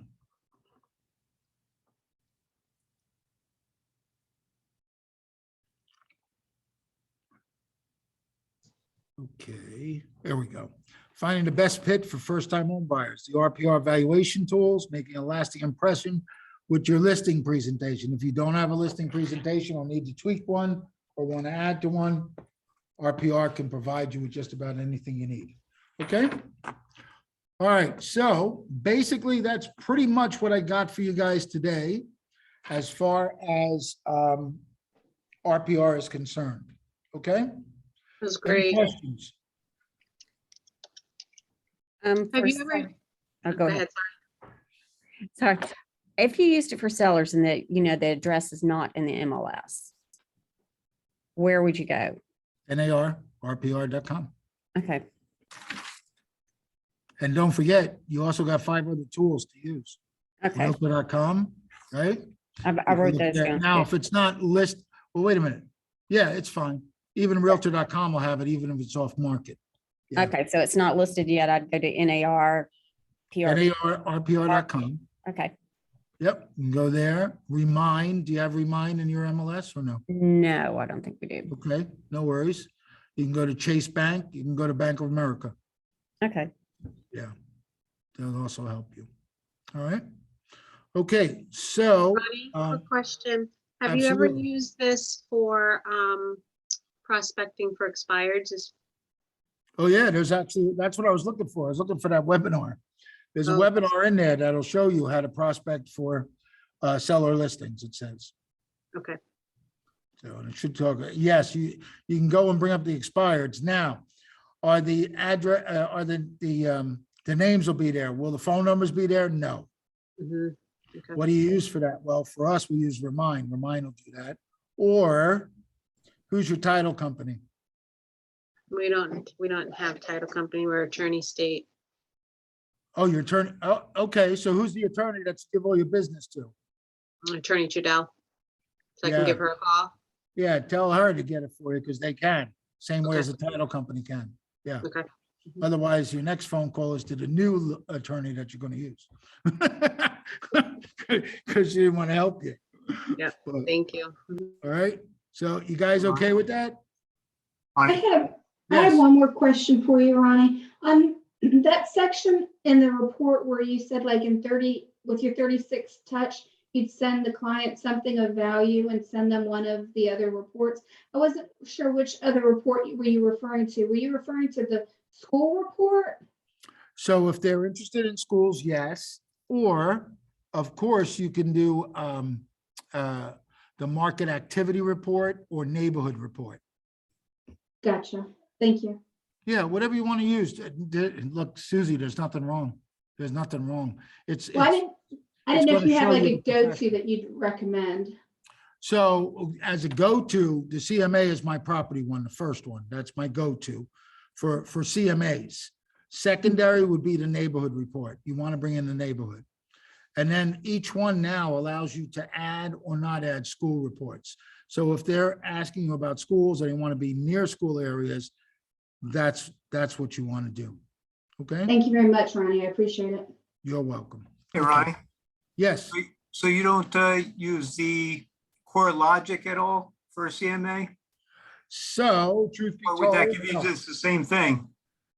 Well, here's the thing I found with core logic. With core logic, you have to do a little more research when you set up. Now, when you set up those beautiful, if you use the wizard and everything like that, is that what you're referring to, Frank? When you use that, unfortunately, it's not, the presentation is not as in-depth as the report that RPR gives us. RPR gives us the graphs, the charts. That's what I prefer. Let's put it that way. I prefer. I know what you're talking about because it'll give you a medium, an average, and a high. I've done that before. So, and for all intents and purposes, if it works for you and you like it, good. If not, add RPR to it, because now you got 6 ways that you can justify what you're coming up with. Because at the end of the day, the idea is to put in front of the customer, look, it's not according to me. This is the market. This is how I interpret it. And if you say, here, this is what the market says. Well, that's one person saying this. Okay, so who told you? Zillow. Okay, so now what do I say? Well, you know, Zillow stinks. No, here, RPR says this, Bank of America says this, Chase says this, they say this. Zillow don't say that.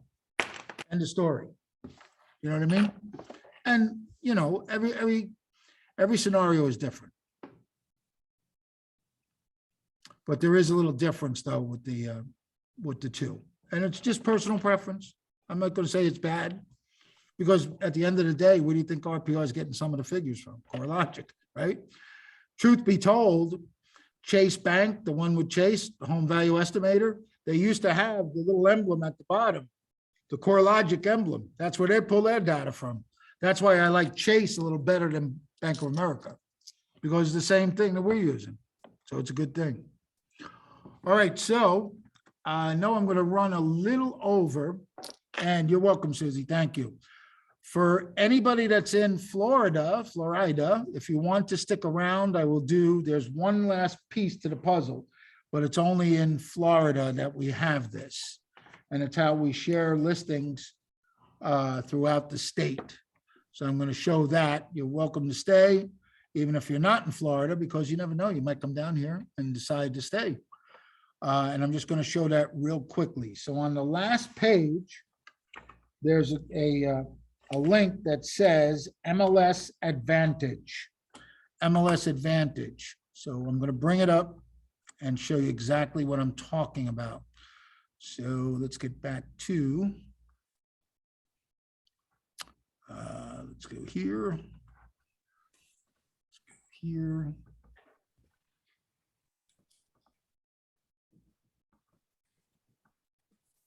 So it says MLS Advantage. It says where realtors in Florida share listings. So I'm going to log in.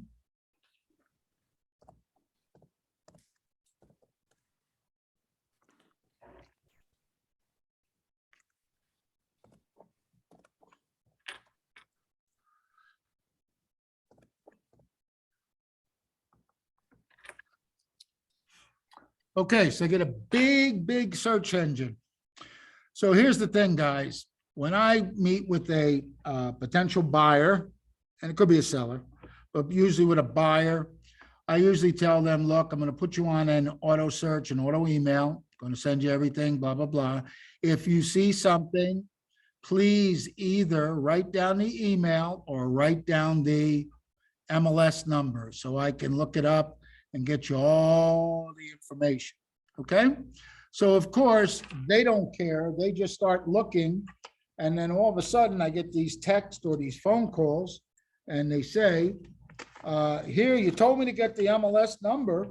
I got the MLS number. Can you please get me some more information about this?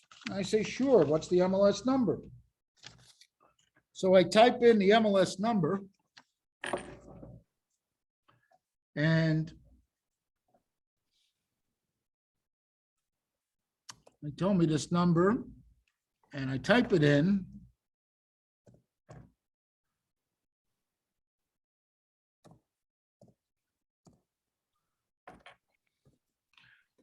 And now my multiple listing service, we don't have a number looking like that. Our number starts with a consonant. And specifically here where I'm at, it's O, which stands for Orlando Regional Realtor Association, and a bunch of numbers. We have S, we have R, T, which is Tampa, blah, blah, blah, okay? And I see this and I'm like, wait a minute. The last time I saw RX-this was on one of my prescription bottles. I said, what'd they do? Give me the wrong thing? And I'm like, this can't be. But I said, don't insult them. Just try and see if you can find out. And I said, give me the address too. And they gave me the address, and the address is here in Orlando. And I'm like, huh? What is this? So I brought it into this engine, and then I clicked search. And lo and behold, this is an active listing in Winter Garden, which is right here in the Orlando area, $699,999.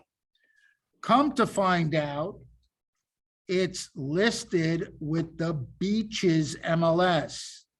Anybody on this call with the Beaches MLS, Laney Lane? Yes, I am. I saw that So I number. I'm did like, it. wait a minute, that's ours. So what that tells us is someone down in Beaches MLS is listing this home. It's not showing up in my MLS because I can't see it. The only way I can see it is through MLS Advantage. My buyer found it because they were looking on what? Zillow or Realtor.com, right? So shame on me for not finding this. So what I've learned is when I put them on a drip, I then go here looking for, I call this the hidden MLS. I call it the hidden MLS because last thing I want is my buyer to call me and say, hey, you didn't send me this one. This is what I want. Or we ran out in the area, right?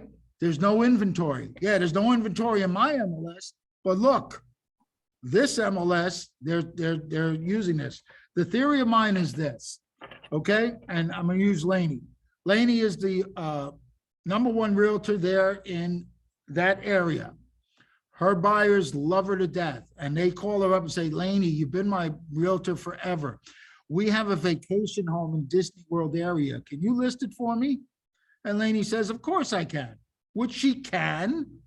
Is that the best service though? Not really, because who's going to see this? Only agents that know about MLS Advantage. Let's put it that way. Number one. Number two, if that happens, she still has to make sure if you use an electronic lockbox that it's coded to our area so we can open the door. Here's the other thing that's great about this tool though, guys. You hit the view details. When you hit the view details, it comes up with pictures and all that. It has property details, which is basically for the buyer. When I click the listing details, it now tells me showing instructions, 24-hour notice, appointment only, call listing agent, schedule online, text listing agent. It also says how much the HOA is. And then because I want to know, it's owned by Rex 2 Home LLC. So they may be down in South Florida. That's why they're listing it. But it does say buyer agent comp is 3 chickens. Trans agent comp, which is what I am, a trans broker, 3 chickens. So I can make 3 chickens on this. I'm getting paid. Okay, has the licensee phone. Anna L. Armura is the licensee. And they're in Boynton Beach. And I could do this. So when I run out of listings, this is the best place to find hidden listings. Why else is this good? Okay, I'll get to the chase. It's good for this reason. Let's say I'm looking, I can go and I'll put in a city. I'm going to put in Orlando. Okay. I put in the actives. All right. Before I hit search, I want to go to the More tab. What I want to do is exclude listings. So I want to exclude what listings? From my MLS. Because if I don't do this, it's going to bring up all the listings in Orlando. For my MLS, I want to exclude and find any other listings that are not in my MLS. When I click the search button, it brings up this one on Concord Street is with New Smyrna Beach. That's on the East Coast. Beaches MLS, they're hitting us again. Boy, they hit us all the time, 960. 415, New Smyrna Beach. Flagler County, that's north of me. Beaches MLS. Wow. Active. Beaches MLS. Miami. There you go, Miami. I always see that all the time. Bethune. So here's the hidden MLS that you could find, but let's take this one step further. Those of us that know what we're doing, because we're on PIP every day, we understand what's going on here. How about if we did this? How about if we put in our city, whatever it is, I'm going to do Orlando for this point.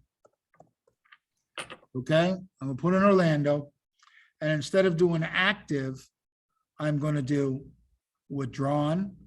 I'm going to do expired. I'm going to do terminated. Okay, don't forget, take off your MLS, in this case, Stella. Now click search. I now have all these expireds to choose from. To do what? Well, first thing would say is, well, the only way I can get in touch with them is to probably door knock. Who cares? It's local. Or I am going to tell you this, guys. Every day is not Christmas, but I have clicked on the view details sometime, go to the listing report and see the owner's phone number there. Okay? Here are expired listings that we could go after. And what's the first line? Well, for me, it would be this. Hey, so I understand you had it listed with the Beaches MLS. How did you come about that? Well, my favorite realtor's down here. Okay, okay. And why do you think it didn't sell? Wait, they might even tell you because my favorite realtor's down here and not there. Well, I'm glad we're on the phone today. My office is less than a mile from Vizcaya. How would you like to have somebody on the ground, boots on the ground, and be able to get your home sold in the shortest amount of time for the least amount of money, for the most amount of money with the fewest hassles? That's when the buyers thing there. You're getting expired that way. Okay? So this beautiful tool works very well.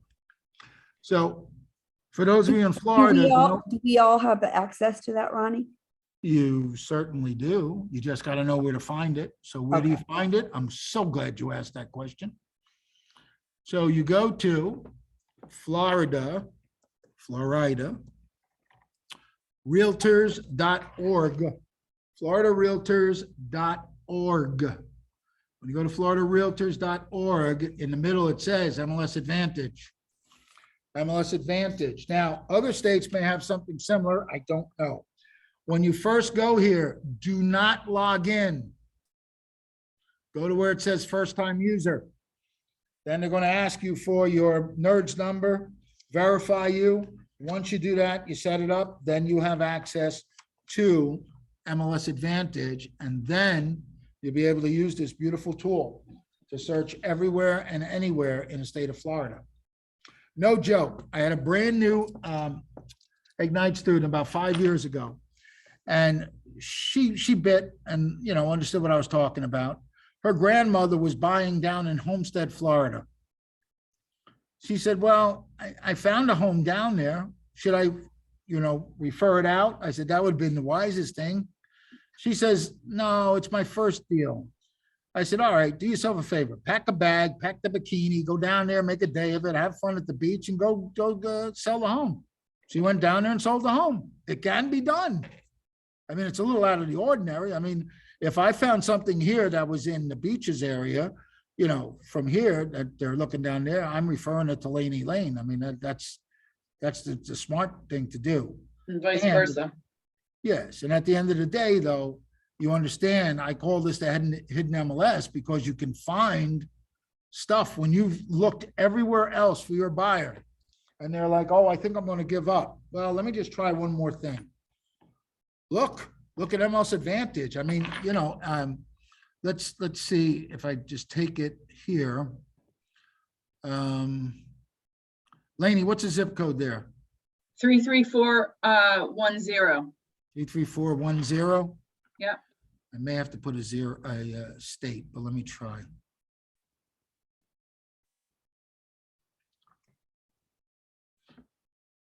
What's the city?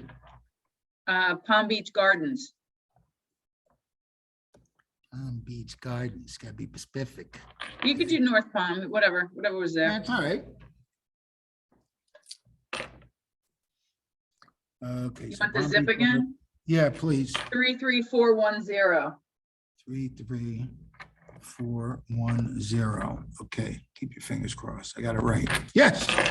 So my buyer's looking down there, and my buyer likes this 2337 Oaks Lane in Palm Beach Gardens. So I call up Laney and say, Laney, we're in the contract. And I am jumping on that. You would think, right? Yeah. Wow. Dollar signs are huge. Holy smokes. Yeah, they're big here. I apologize. It's Miss Laney. I apologize. Wow. Yeah, they're big. Price tags are big here. Holy smokes. Yeah. That's fantastic. Are these your expireds? No, these are all active. Okay. I didn't go expired. You want me to find you expired? No, that's okay. That's okay. I was like, wait a minute, because I didn't know that there's the 34 million I know is still up. That's why I was Knows like, the oh, it's market. expired. Knows her market. That's fantastic. All right, I promised I would get you out of here. It's 3:10. I apologize for going 10 minutes over, but I hope it was worth the price of admission and your time. So thank you, guys. You're always worth it, Ronnie. Thanks, Thank Ronnie. you, Ronnie, so much. Thank you. Thank you, Caroline. Ronnie. It was good. Thank you, Armando. Fabulous. Appreciate that. Give me about 2 or 3 days, get the recording. And then if you want the recording, just email me, text me, and I'll get it out to you. Okay? You're the best. Have a good day. All right. Thank you, guys. Bye, Ronnie. Thank See you you. tomorrow on the call. Thank you, Ronnie.